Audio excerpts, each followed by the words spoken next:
The Technological Society. An Introduction.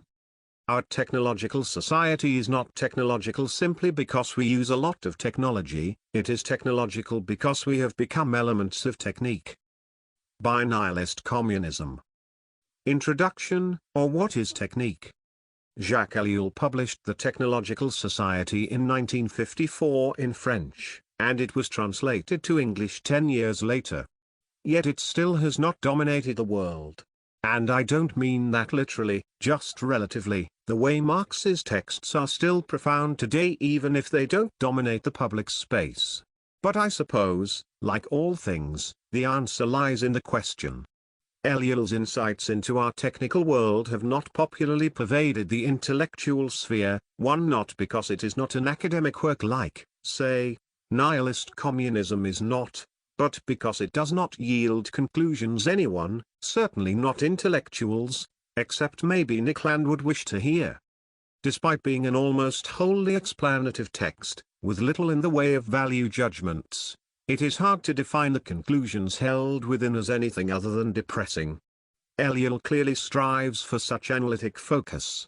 The real problem is not to judge but to understand. And understand he does, perhaps all too well.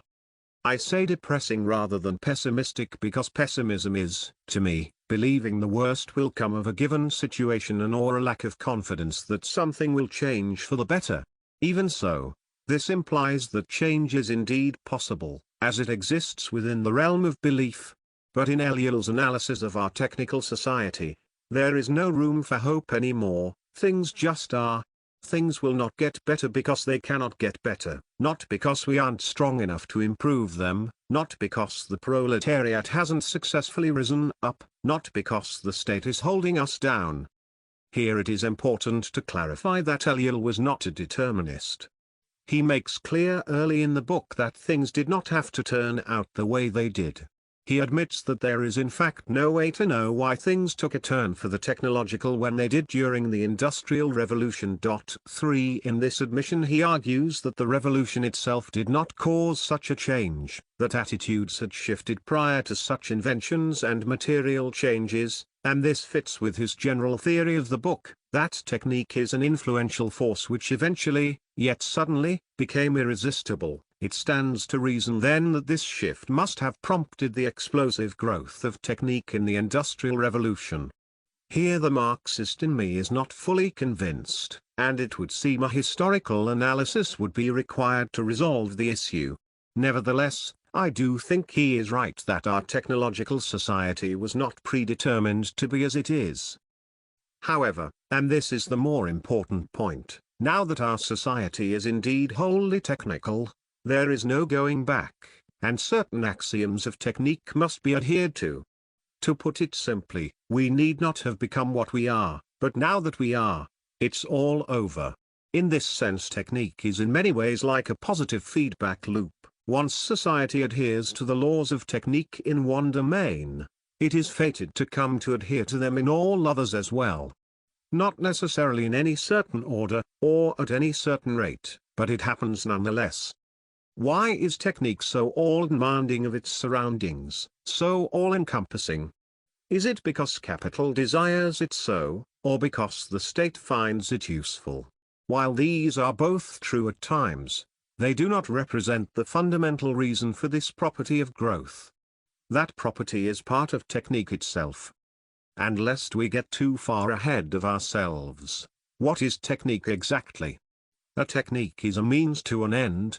Technique itself is the ensemble of means that produce ends in a society. For example, sewing is a technique that produces, say, clothing, and it is one of many techniques that make up the technique of the clothing industry. Since technique is all about producing ends, efficiency is its ultimate goal. It may be of interest to you, dear reader, that from just what has been elucidated above, you too can come to all of the conclusions contained within the technological society. Indeed, you could even go beyond them, least of all because our world has only grown more technical since Ellul's writing. Understanding what is meant by Ellul when he writes that 9-letter word, technique, is all one needs to extrapolate to their heart's content. 4.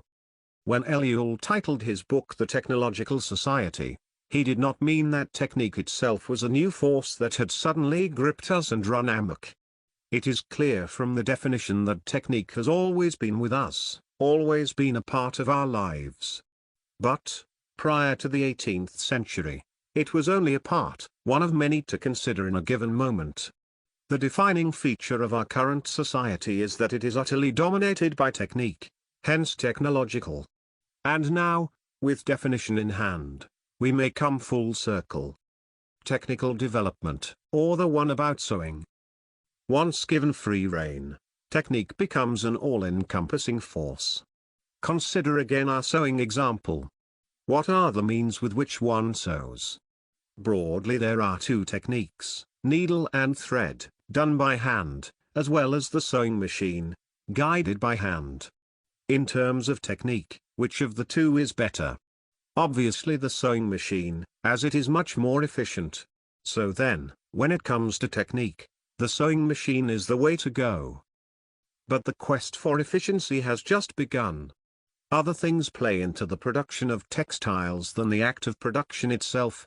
There is the raw material, the design work, the transportation. To maximize efficiency, it is not enough to simply supply the best sewing machines.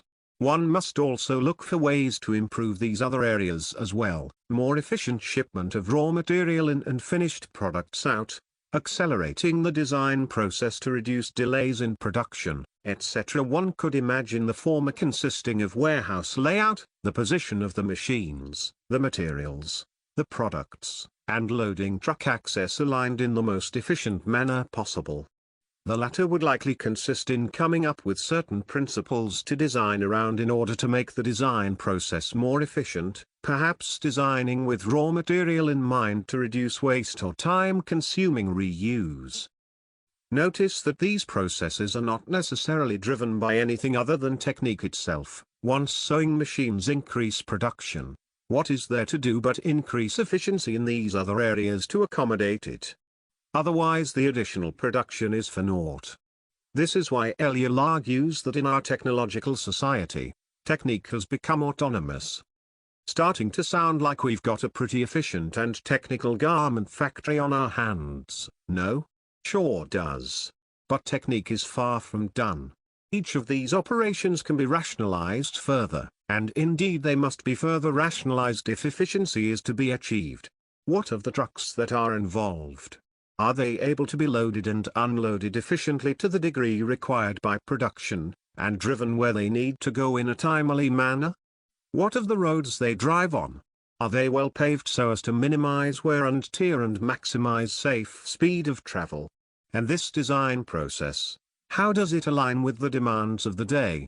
Efficient production of useless shirts is not efficient production at all. And now that we're on the subject, what of the ships and shipyards involved in the transport of these fine goods overseas? What of their design, their form, their function? One can see that this process can be extended seemingly without end. It may seem ridiculous to you the reader, comfortable in your daily wear, which is likely so standardized, so technified. You've never even considered the processes that created it, nor the history of these processes. 6 And yet it is not ridiculous at all. Indeed, this sort of process, although not exactly in the way I've described it, bear with me for the sake of explanation, is indeed how our technical society has developed. The quest for greater efficiency leads necessarily to connections between different aspects of society, all of which must become technical in order to be incorporated successfully.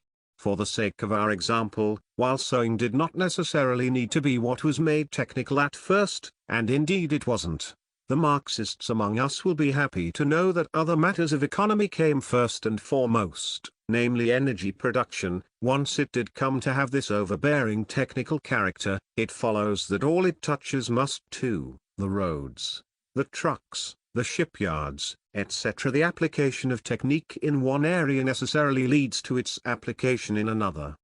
This is the autonomous nature of technique that has existed since the 18th century. 7. This, of course, extends beyond mere production as well. If production is made technical, that is efficient, what will we do with the new and ever-growing stores of goods? Just as before, technique must be extended, consumption must be made efficient as well. Stores must come to resemble the warehouses their products were made in, to accommodate the scale of the operation. Again, it was not predetermined that, say, the dimensions of the warehouse are what they are. But their standardization, in any form, followed necessarily from the moment technique was given reign over production. Standardization and planning are other facets of technique that spring naturally from its progression. We can't well organize the whole of society around garment production, as while it might be very efficient for garment technique, it will no doubt be a drag on the rest. Here standardization plays a big role in making not just industry-wide, but civilization-wide production more efficient, universal electrical outlets, standardized road and truck sizes to accommodate transport of all goods and services, etc. Furthermore, this standardization and planning is not the product of some grand design created by a diverse group of individuals accounting for culture, aesthetics, or human desires. The answers to all of these questions, just like the answers to the questions of how to make the garment factory more efficient, are purely technical in nature, asked by technicians, solved by technicians, all reduced to calculations and mathematics.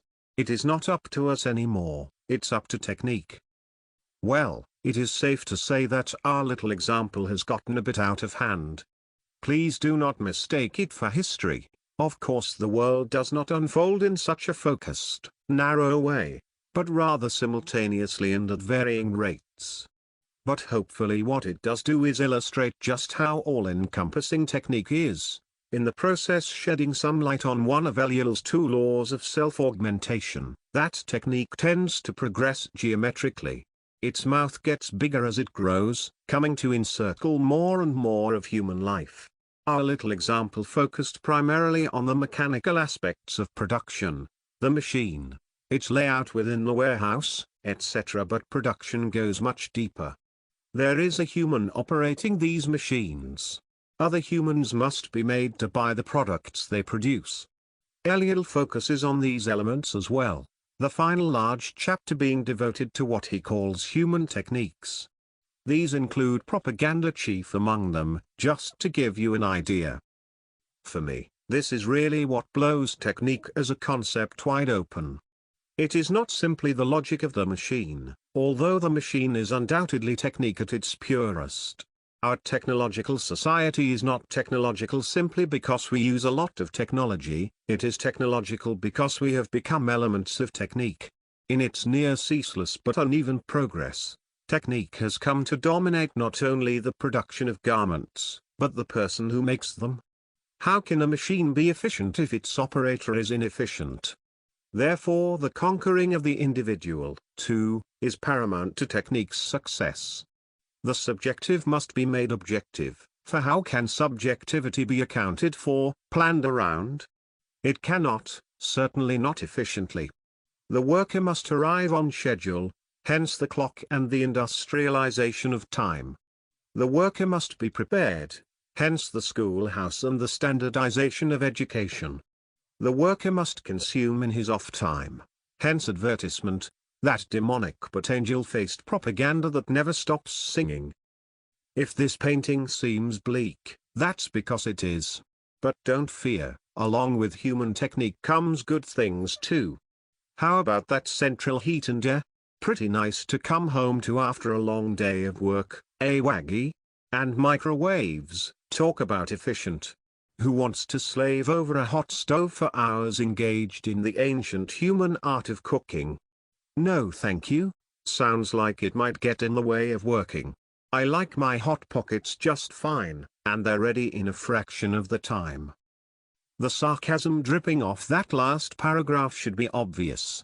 While technique has undoubtedly yielded material improvements for humanity, they have come at the cost of parts of our humanity itself. It is valid to wonder whether, by the end, there will be any humanity left. Was there any left in Brave New World? As Ellul says at the end of the book, here is a future Huxley never dreamed of. 8. prior to technique's domination and ascendance to autonomy. It was just one of many facets of human life. And it played a significant role, no doubt. Knowing the best way to harvest crops was surely a boon to the farmer and everyone he fed. But there was also a significant difference in how efficiency was achieved before the technique of today. In days of yore, increased efficiency came above all from an increase in human ability. The best carpenter wasn't the best because he had the best tools, he was the best at using them. This meant that improving the conditions of life came from improving the self, a mutually beneficial, although slow, means of development. And because efficiency is not the primary goal, but rather the task at hand in its finitude, other human considerations could have their say. The peasant could take a break when he was tired. If he felt satisfied by it, he could use the same shovel his father used before him. After all, it gets the job done. Improvements were therefore largely made not only at the individual level, but within the individual themselves, whereas in our technological society improvements seemingly fall out of the sky into our laps, crushing us in the process. Sorry about the broken legs, but hey, who needs to walk to perform efficiently at their desk job anyways? Well, if all this technical domination sucks so bad, why don't we just stop? The fair reader may rightfully ask. That's just it, we can't. That is the other law of self-augmentation I mentioned earlier. Technological progress is irreversible within a given civilization. And how could it not be? What? You want us to stop producing maximally efficient truck fleets? Where would all the garments go? When some don't even have a good pair of Gucci flip-flops to their name, what are you, a monster? In all seriousness, once it has been established, technological progress cannot be undone, unless by outside forces, such as the collapse of civilization, something we may come to thank climate change for at this rate. It may be argued that some favor more traditional methods of getting things done, such as sewing by hand, and that this is a choice that defies technique. Let us not be naive.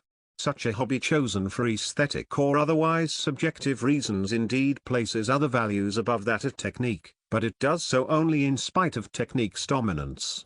Hobbies are just that, hobbies, retreats from an ever-increasingly technical world. They are possible only insofar as every other end has become easily achieved through the exploitation of technique. Those who sew for fun only have the time because their food comes ready cooked, their cars ready built, etc. Upon the invention of the sewing machine, and its relatively cheap acquirement, what housewife could bear to hand sew any longer? What a great blessing this machine is! Now there is more time for other work, perhaps even for leisure. The same is said of the refrigerator, the washing machine, the dishwasher. And yet, does the average person find their life full of leisure? Nay, technique is not satisfied with giving us what we want and stopping there. Someone has to make the next big time-saving machine, so that there is more time to create yet another time-saving machine, and as we are not in control, we do not get a say. Who will tell the factory that enough is enough? The capitalist who owns it? No. The state. Why? The factory that produces cars today can produce tanks tomorrow. It is too important to interfere with, certainly not for something as trivial as human happiness. The individual? They should hardly hear you over the roar of the production process. What of an organized group of individuals? What of democracy? I hate to break it to you anarcho-syndicalists and the like, but democracy was excluded from the productive process a long time ago. Technique simply won't allow it. How efficient can any plan be that must go through rounds of voting and approval, especially when the answer, being purely technical in nature, is reducible to mathematics, and therefore not subject to the whims of people? No, democracy is long gone, I'm afraid. Capitalist liberal democracy is just as much of a sham as the workers' republics of Eliel's time. Technique forces them both towards its own ends, towards totalitarianism.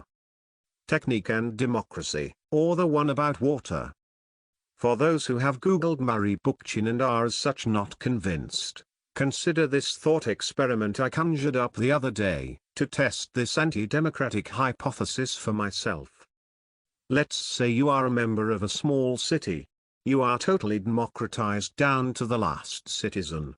As a city, you require water. How will you get it? From the nearby aquifer? Well, excellent. But how much do you need? Can the aquifer handle such a draw, or will it be sucked dry? Is the water safe for drinking?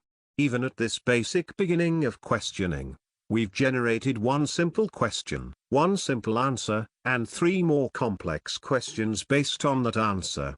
And even of these three questions, it is obvious that expertise will be required, in fields including demographics, hydrology, and health at the very least. But let us go further. How exactly will the water be brought from the aquifer into the city?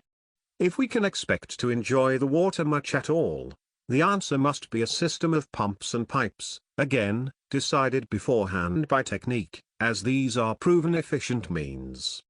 How many pipes? How big? Who will install and maintain them?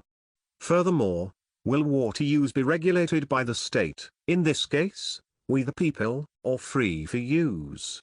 If it is free for use, how will we regulate use within sustainable requirements to not drain the aquifer dry? After simply fleshing out one problem of water acquisition, which is just one facet of only a piece of the myriad of problems the average modern city faces, we are already swamped, to be a little punny about it.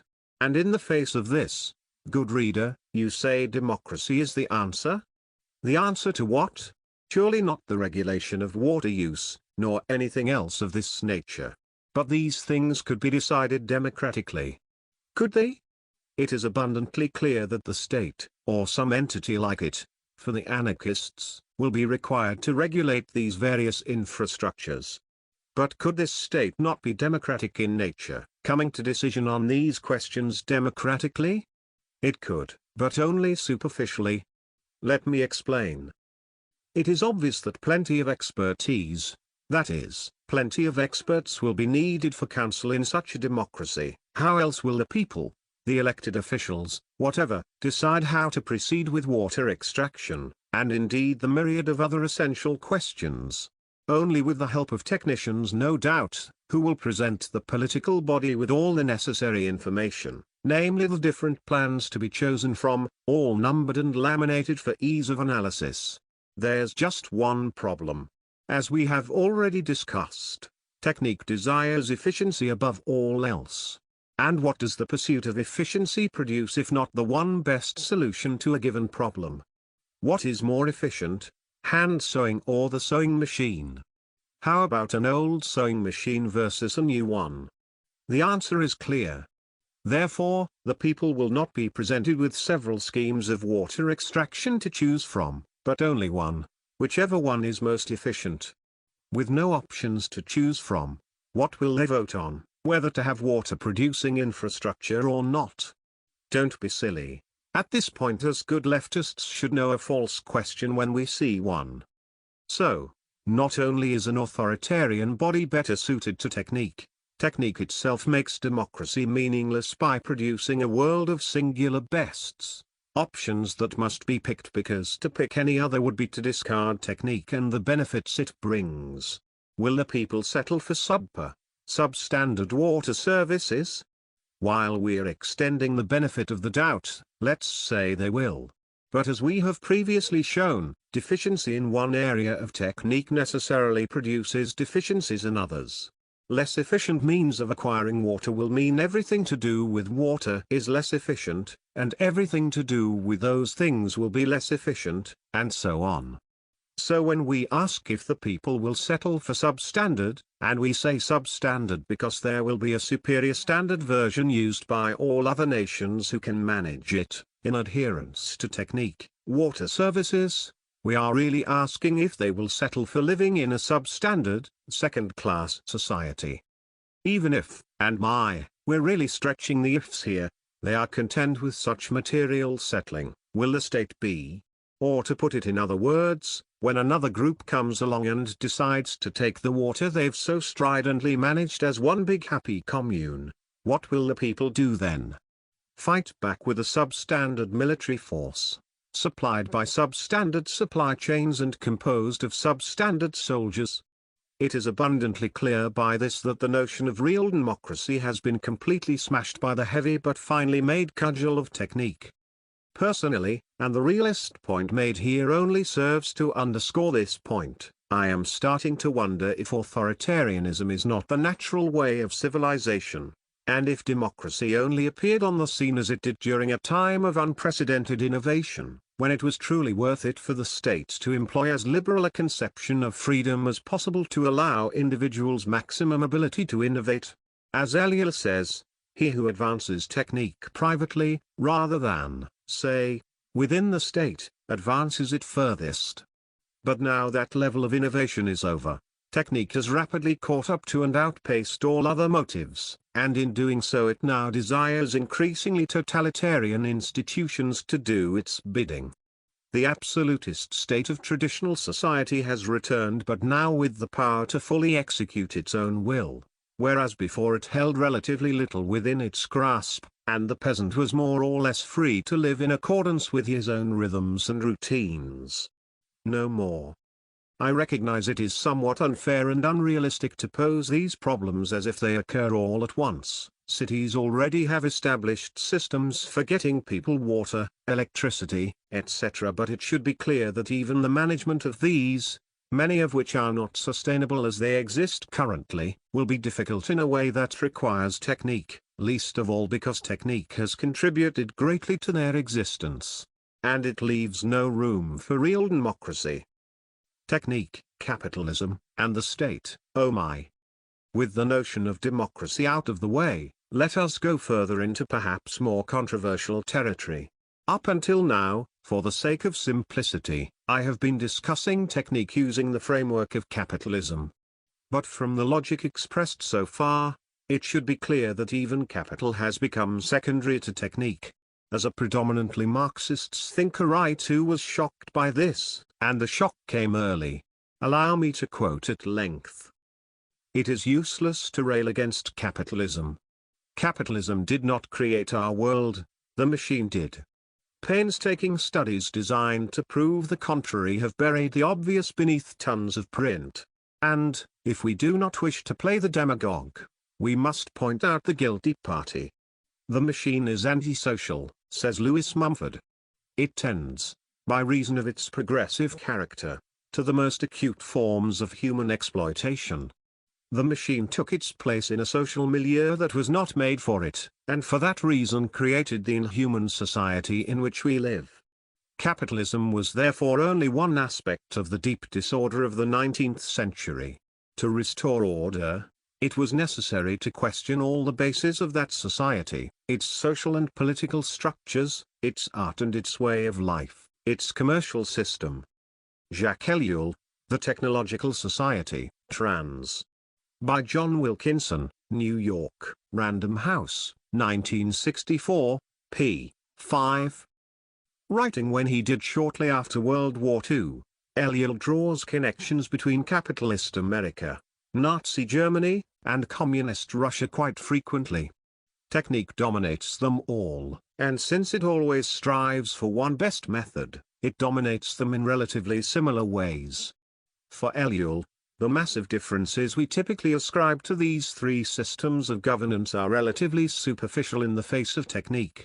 I think this parallels wonderfully well with Robert A. Brady's book, Business as a System of Power, a study of economic concentration within both the liberal capitalist and totalitarian blocs of World War II, published 1943.9. What both of these works do is update our frameworks a bit by being directly about the 20th century, whereas with Marx we are limited to applying his 19th century conceptions to it. Upon first glance it would appear that technique is simply a tool of capital. After all, does capital not strive for efficiency? This we must answer in the negative, despite the knee-jerk reaction many will have to the question. But one must only consider that there are in fact two equal and opposite reactions to the question of efficiency to realize how little we ideologues really understand it, on both sides. Consider the first, Of course, capitalism strives for efficiency. It is the most efficient system the world has ever known. It has reduced poverty, increased the standard of living. 10. Now consider the second. Of course, capitalism is not efficient. We waste an incredible amount every day, and don't even get me started on the destruction of goods in response to market forces, say, when millions of pigs were slaughtered in the Great Depression, culling the herds as it's apparently called. Well, which is it? Technique yields the answer. Capitalism has one overriding goal: profit. While this at times requires efficiency, and hence the employment of technique, at other times it does not, desiring instead the stagnation of efficiency. Consider again our garment factory. Sure, sewing machines, relative to hand methods, are a great boon to the garment factory owner, who would like to sell as many garments as he can, at a profit. But as we said before, technique does not stop at the first sewing machine. If technique had its way, better sewing machines would be made all the time. And why make them if not to use them? 11. But are these new machines a boon to the capitalist as well? Not necessarily.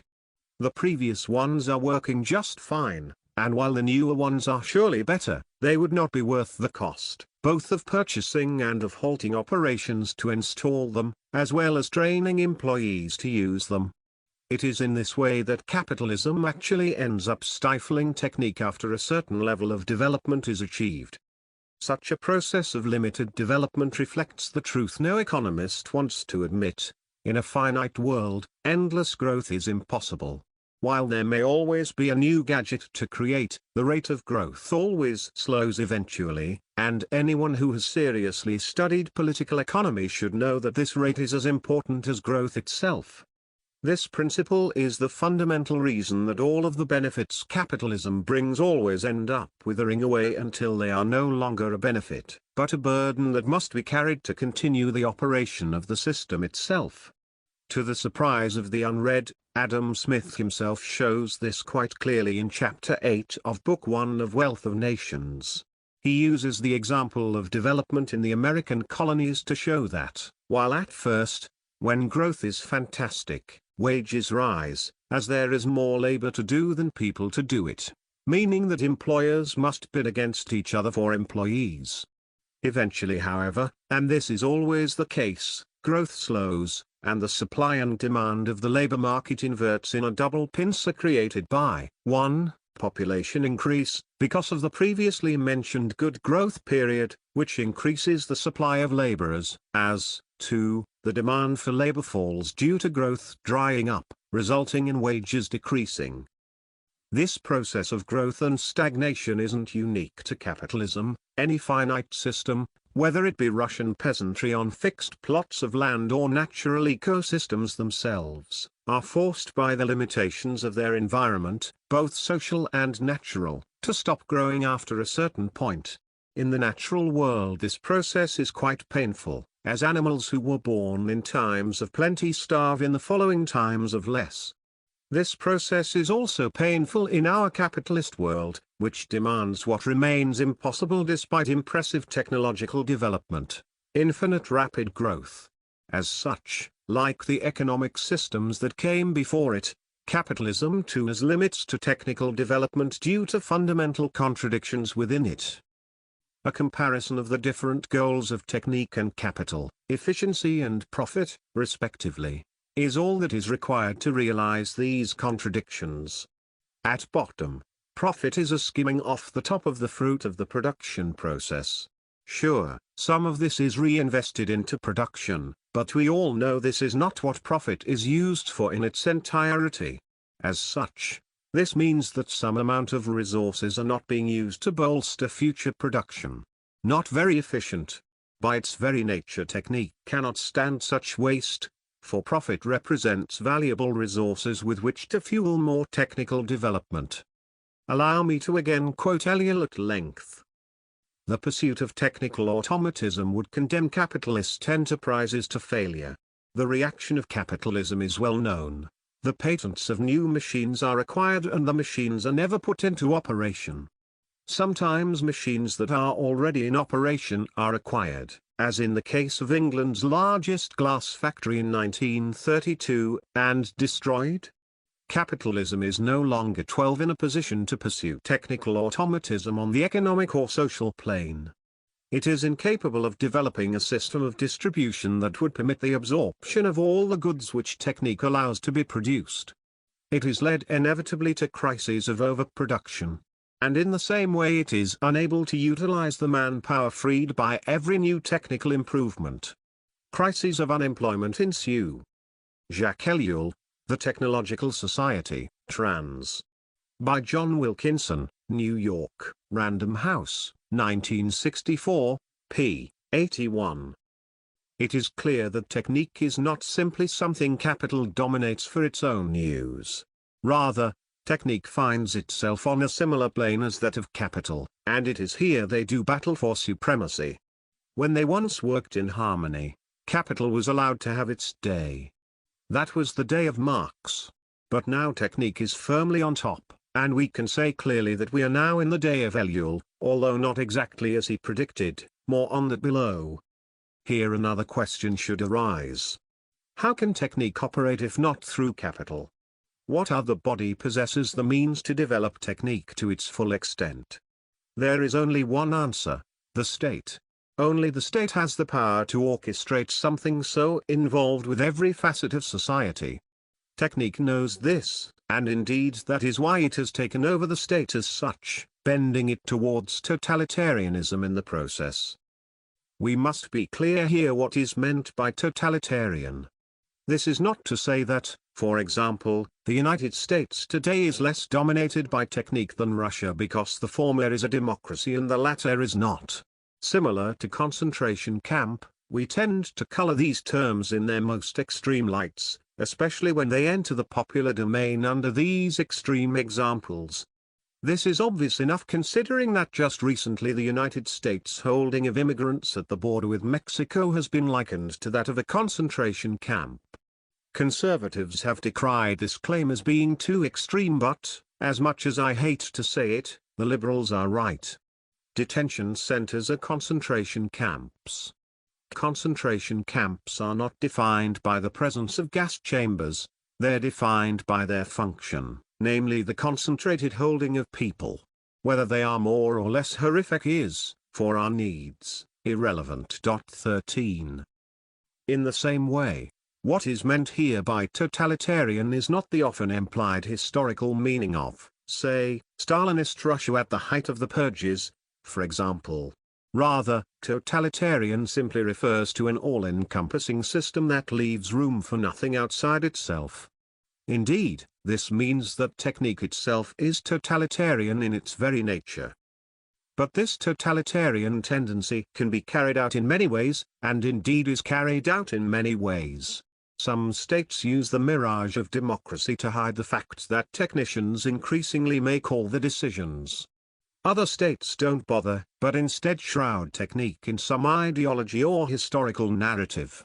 Indeed, politics itself has become subject to technique, something Ellul refers to imaginatively as political technique, which he argues was first developed by Lenin. The point here is similar to that of Brady's as mentioned before. Despite their named political differences, every state has undergone a thorough centralization of corporate power as well as an intense development of technique. And the combined insight of these two brings us to my main point of contention with the book, although one I am convinced can be reconciled easily with a bit of explaining. Shall we? Technique today, or in other words, we're almost home. The world we live in today is different from that of Ellul's 1950s France.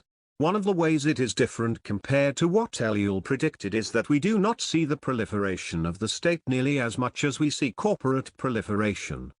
Does this mean that Ellul was wrong about technique and capital? Or that there has been an unprecedented shift back into innovation and growth, and the empty space to accompany it? No and no, least of all because there is no corresponding shift towards the democratic. In fact, the very opposite is going on. Just as Brady showed us for the 20th century, the 21st is continuing to concentrate power. And just as Ellul makes clear, Profit and technique are still fundamentally at odds when taken to their respective limits. This next bit is much more me, whereas most of this writing up to now has been more like Eliul translated by me with additional scattered references. So bear with me. I think we have reached a point today where the difference between state power and corporate power has become as superficial as the differences Eliul saw, from the perspective of technique, between capitalist America, Nazi Germany, and the Soviet Union. This superficiality comes from a similarity of operation. Corporations are profoundly totalitarian and states are becoming increasingly so all the time, from in-our-face denials of democratic rights, to ceaseless background infringements on those rights. Not to mention police violence. Secondly, and this is particularly true in America, corporations have come to capture many aspects of the state.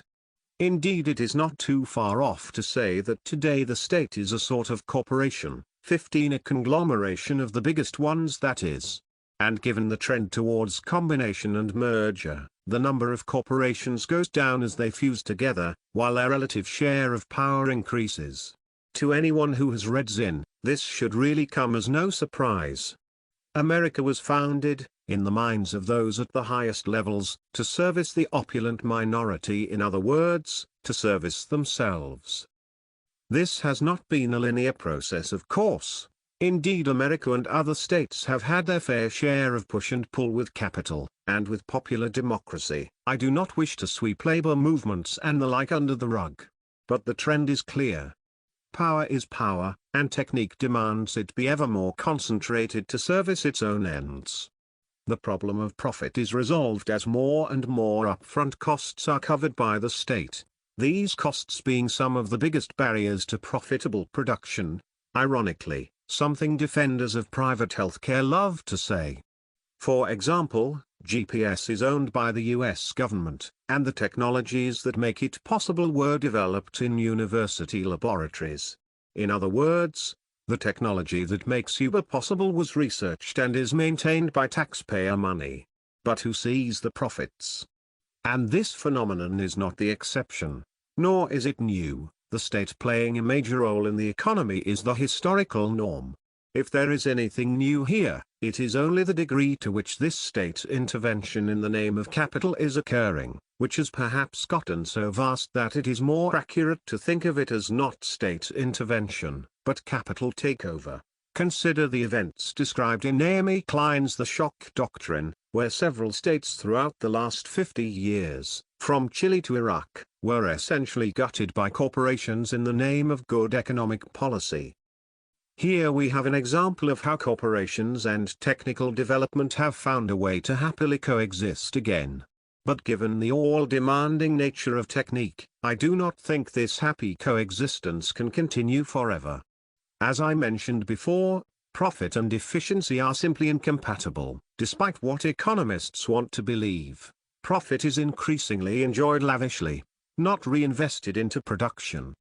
When profit is used in order to achieve more profits, rather than pursuing development, it is done so in increasingly crony ways, such as buying influence in politics, or as Eliul mentioned above, in anti-competitive acts such as the buying up and locking away of competitive patents.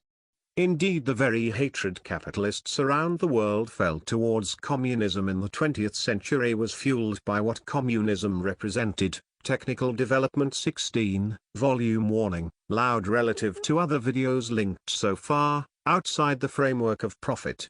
All power seeks stasis so that it may maintain its position on top, and as said above, technical progress threatens that stasis for the capitalist class. In this sense, technique is the essence of realism understood here to be an international relations theory, the formalization of realpolitik if you like. And I for one think the world at large has always been a realist one, to a greater or lesser degree. Ideas are great, and cooperation is better, but food and security are surely best. We know this because our world is certainly realist, and even if it wasn't, a single force guided by realism would soon come to dominate all the others. This is the essence of power, it is, at bottom, the force of life. And what is power if not the efficient use of resources? What is power if not technique? Conclusion, or where we go from here. I would like to conclude by saying that while the Marxist in me still has some contentions with Ellul, he is no doubt the better thinker when it comes to understanding our world as it exists today. Technique is a fundamentally more concrete, but notedly less social, concept than class when it comes to understanding how the world truly functions, and that is something I am always searching for. As with all great thinkers and their ideas, I do my best to accept the truths contained within for what they are, and add them to my models of truth for understanding the world around me. Ellul is no doubt a massive addition to the toolkit, even the Marxist one, as I think he should be for anyone concerned with today. After more thinking and more writing, and more thinking and more writing, I now see between Marx and Ellul a potential for quite the overlap. Marx's conception of history and progress features different economic systems which yield technical development up to a point, and then require their overthrow and the establishment of a new economic system to continue said development. With my limited knowledge, I am not willing to make the claim that technological development rides alongside class struggle as the spur of all history. But at the very least, the establishment of capitalism can be said to go hand in hand with the technical development we find ourselves in the midst of today, and perhaps other transitions can be tied together as well, such as the development of technique that seemingly characterizes different schools of thought within the discipline of nationalism, namely primordial, perennial, and modern conceptions.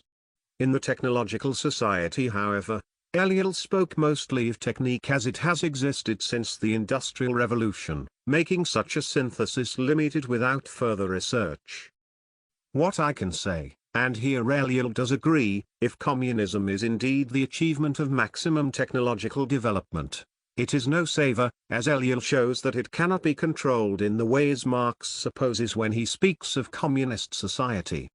This has parallels with what Matt Christman 17 has to say about fully automated luxury, gay, space communism, as it is somewhat jokingly put online, but he goes even further. For Christman, the supposed democratic control of the means of production is not an end goal for humanity, as it still yields only material advancement, whereas humans require fulfillment in the realm of the spiritual as well. Either way, Ellul's diagnosis does not bode well for us subjects of technicians.